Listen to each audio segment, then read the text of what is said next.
everyone! So today, sadly the frame is a little bit smaller because I'm currently changing my bed frame, so everything that was under my bed is now scattered all over my room, and I don't have a bed frame at the moment, so space inside my room to film is actually a bit tight, so I'm gonna have to. Today we're going to do a mosaic kit, and I bought one off of Etsy from Montet designs, so we're gonna do an African elephant mosaic kit.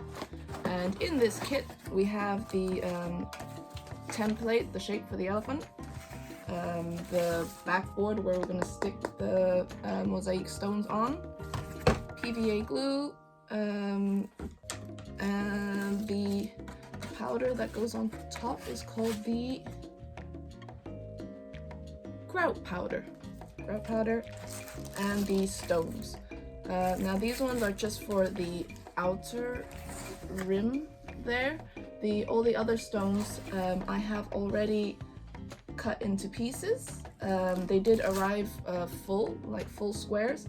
I think you can get them, if I'm not wrong, I think you can order them already cut as well, but I ordered them full, and because I didn't have one of those clippy tools to accurately clip into pieces, I just used a screwdriver, like a flat-headed one, and a hammer. And